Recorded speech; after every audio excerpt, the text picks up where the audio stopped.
Okay, so are Elon Musk and Donald Trump breaking up? Is Elon leaving Doge, leaving the Trump administration? I mean, there's some nuances there. Elon seems to be backing away from it. Tesla cars, the sales are plummeting. I just did a video on the main channel about that in France.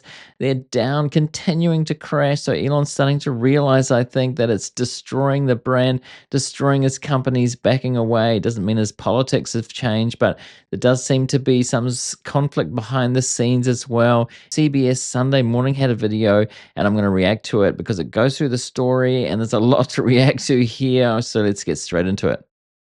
To begin this morning, a man who truly needs no introduction, Elon Musk. He's talking with David Pogue. He is a truly incredible guy, and I don't say that often. In the beginning, Donald Trump and Elon Musk got along great. Take over, Elon, just take over. Musk spent $288 million to elect Trump and his allies.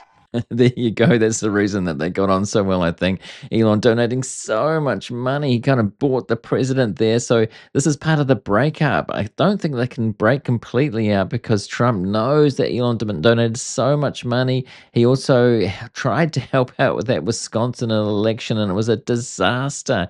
And so he's been toxic politically since then, really. So things aren't going so well now. And they've also got to address the deficit. So Trump invited Musk into the Oval Office and cabinet meetings. Musk called himself First Buddy. You got to give him credit. Trump welcomed Musk's idea to create a Department of Government Efficiency. this is the chainsaw for bureaucracy. Cringe. In 4 months, DOGE took the chainsaw to every federal department. This is what made him vastly unpopular. 250,000 workers were fired or bought out. Musk even slashed grants and staffing at environmental agencies like the EPA and NOAA after decades of warning about the risks of climate change. But Musk did not enjoy the pushback. We received several 911 calls about a fire. There were acts of violence, death threats, lawsuits, mandatory rehirings, shouting matches with cabinet members. Tesla profits plummeted by 71%. Number one is a great. That's the crucial thing there, that the profits were way down last quarter. So it's kind of emergency stations, I think, for Elon Musk. What can he do to bring his companies back? I think he has to get out of politics. I think that's what he's thinking. Probably doesn't even want to. But as they said there was conflict with, Trump's cabinet. There was numerous reports of conflict, even, semi-physical. And he had a black eye in the Oval Office meeting the other day when they were announcing his departure, but not departure. And Musk's net worth dropped by $100 billion. No, that's beautiful. Yeah. Last month, Musk finally left Washington, but still intended to work on DOGE a day or two a week. And this past Tuesday, he offered us an interview at SpaceX's enormous headquarters at the southern tip of Texas. We knew we were in the right neighborhood when we saw this huge bust of Musk, installed by his admirers and vandalized by his critics. Imagine putting a statue of yourself, even if somebody else did it, like where you're working or, around this town. And he's trying to develop a city there, I think. But the interview didn't get off to a smooth start. I noticed that all of your businesses involve a lot of components, a lot of parts. Do the tariffs and the trade wars affect any of this? Tariffs always affect things a little bit. Wondering what your thought is on the ban on foreign students, the proposal. I mean, you were one of those kids, right? Yeah, I think we want to stick to, the subject of the day, which is like spaceships, as opposed to, presidential policy. Oh, okay. I was told anything's good, but... No. So after talking about politics for so long, at every occasion, his extremes full of far-right politics, suddenly he doesn't want to talk about it. He wants to focus on the things that maybe help his companies, but really it's hard to get away from. Is he trying to bring people in from the left again, liberals who were his core base? Has he finally realized that that's who the base for his customers are, and he needs to sell cars to as many people as possible? He does not want to talk about politics. But Musk was willing to talk about the DOGE firestorm. You've spoken about how much of a grind and a stress it was on you. And, Tesla's reputation took a hit, your reputation took a hit. People are very upset about Social Security and national parks and air traffic and food safety and cancer research, Alzheimer's research. Now, All the stuff that he cancelled, and he thought that people would be okay with that, cheering him on with the taking the chainsaw, but they weren't. People hated it. His popularity plummeted, and he's going to probably give some excuse here. if you had a chance to look at it, Yeah. might there have been a different approach? Yeah, I think what was starting to happen was that it's a bit unfair because Doge became the whooping boy for everything. So if there was some cut, real or imagined, Real or imagined, it was all real. It was way more than people thought. There was no imagined cuts. They were real. It's like he's not in denial, but he's trying to BS people here. one would blame Doge. I've had people think that somehow Doge is going to stop them from getting their Social Security check, which is completely untrue. No, that is true. That did happen. There are documented episodes where people did lose it, whether by accident or not, by making these indiscriminate cuts. That did happen. Well, I guess I was just thinking about the, move fast and break things, before you really understand what the agency does. Yeah, I mean, I guess part of it is depends on where you're coming from. So It depends on where you're coming from. Yeah, you didn't understand government. You went in there with a chainsaw, literally a chainsaw. People saw that hacking away at government departments and USAID. He said, I've never hurt anybody, but multiple people, experts have said that that's literally going to kill people. I'm like a proponent of smaller government, not bigger government. So now if somebody's a Yeah, right. They say this. They say that they're for smaller government, but look at the military budget's just been increased. It's a massive, absolutely massive. So it's a question of where smaller in some areas, like social security and benefits and medical care, but military bigger and bigger. So it's really hypocrisy there, just for a start. proponent of more government programs and bigger government, and they see, hey, Doge is cutting all these government programs, then they'll be fundamentally opposed to that because they just think the government should do more things. That's just a fundamental, I guess, ideological opinion. But my frank opinion of the government is that the government is just like the DMV that got big. Okay, so when you say No, that's not true. There's essential programs in there that he wanted to cut. He doesn't care about it. He's extremely wealthy. People you know are extremely wealthy, but the part of the government that is needed to literally keep people alive is the bits that he wanted to cut and keep other things that maybe aren't so necessary. Massive contracts to his own companies, of course, didn't cut those. let's have the government do something, you should think, do you want the DMV to do it? And then Musk started talking about the Trump administration. I hadn't even asked him about Trump. So he didn't want to talk about politics, but then he couldn't help himself. It's not like I agree with everything the administration does. So it's like I agree with much of what the administration does, but we have differences of opinion. There are things that I don't entirely agree with. But it's difficult for me to bring that up in an interview because then it creates a bone of contention. So then I'm a little stuck in a bind where I'm like, well, I don't want to, speak out against the administration, but I don't. No, you cannot speak up against what Trump's trying to do. So it's like he knows this is going to cause conflict. He knows it. He wants to back away. And contradicting Trump is not a good thing to do for a wannabe dictator. I also don't want to take responsibility for everything the administration is doing.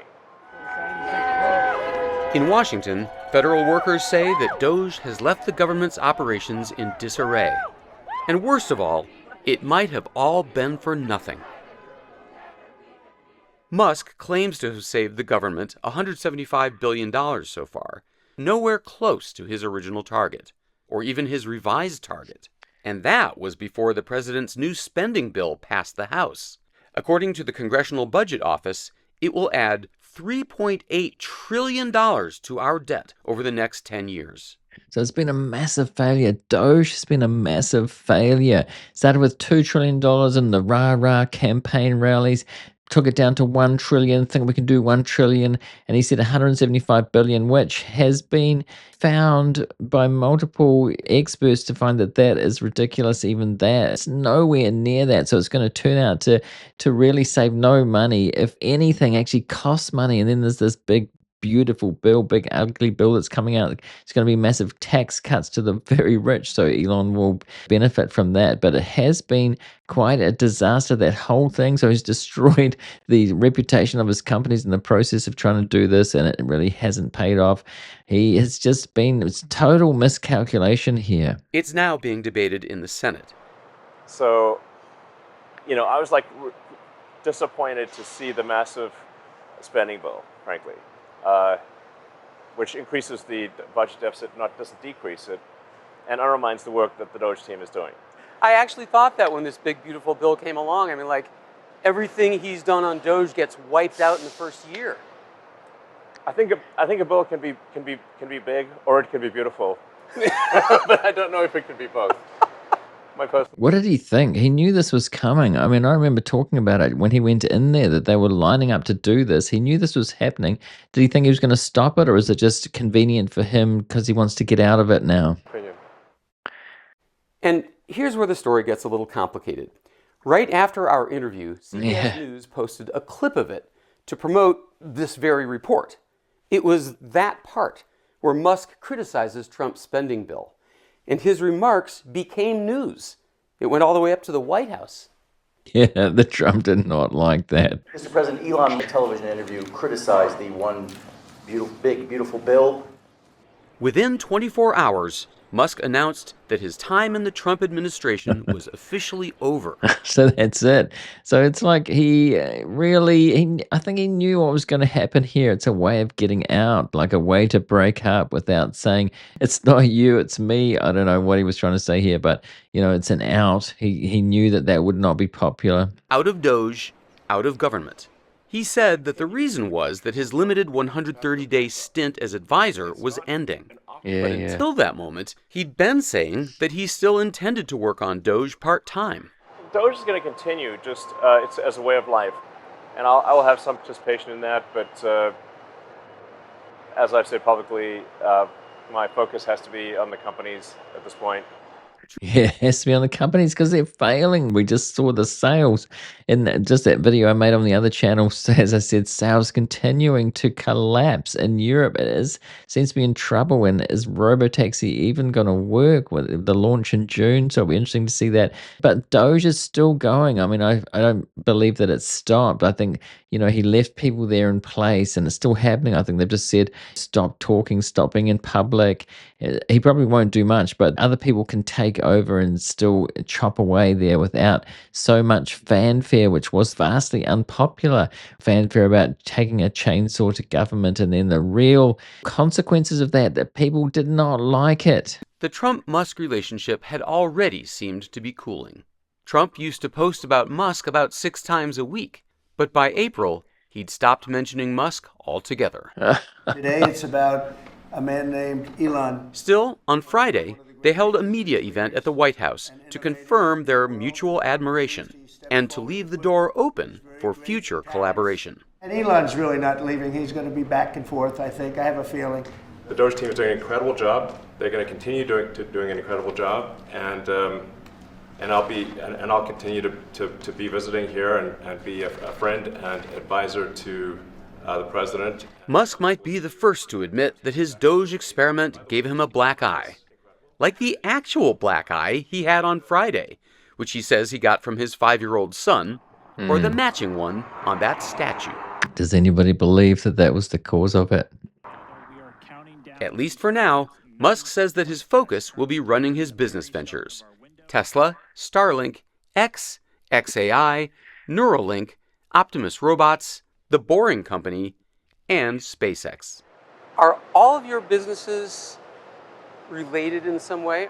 Well, I guess you can think of the businesses as things that improve the probable trajectory of civilization. So, for making life multiplanetary or extending life to Mars, the idea there is to ensure the long-term survival of life and consciousness as we know it. So I was reading a book at the moment. Is about his vision for Mars by a scientist who knows. And Elon thinks it's going to be 1 million people, a self-sustaining colony, and this guy thinks that there's been way more than that because it's really like a post-industrial society, or so called, that has to be there to be self-sustaining on Mars. The soil's poisonous. It's a horrible environment. It's like living in Antarctica in the worst part of the earth, but worse than that without being able to breathe. Just a bad idea to start a colony on Mars, really. And the starships here can't even orbit. It hasn't even orbited the Earth yet. Out of all these tries, lots of government money going towards it. Use this launch to kind of further accelerate. After our interview Tuesday, we were invited to witness the 9th launch of his Starship, the biggest rocket ever built. The 2 previous Starship tests ended in explosions, or as SpaceX puts it, rapid, unscheduled disassemblies. Spoiler alert, it exploded too, so that's not going well. None of it's going well. Is him focusing on the business is actually going to help at all? That remains to be seen. Backing away from Trump, the government, he still has this politics. We know what his politics are now, far right. He supported the AfD party in Germany. He's a neo-fascist, as well as Trump is, which on this channel been talking about the rise of fascism around the world, especially in the US right now, and Elon has been deeply part of that. Everybody knows that. So he's driven Tesla buyers away. Can it recover, or is he still doing Doge? Anyway, let me know what you think of all this in the comments. And right now I'm going to put a video there, a related video. Go and see that now if you want to. And a subscribe link. This is a new channel. Do subscribe here if you want to get more of these kinds of videos in the near future. Thanks for watching this one, and I'll see you in the next one.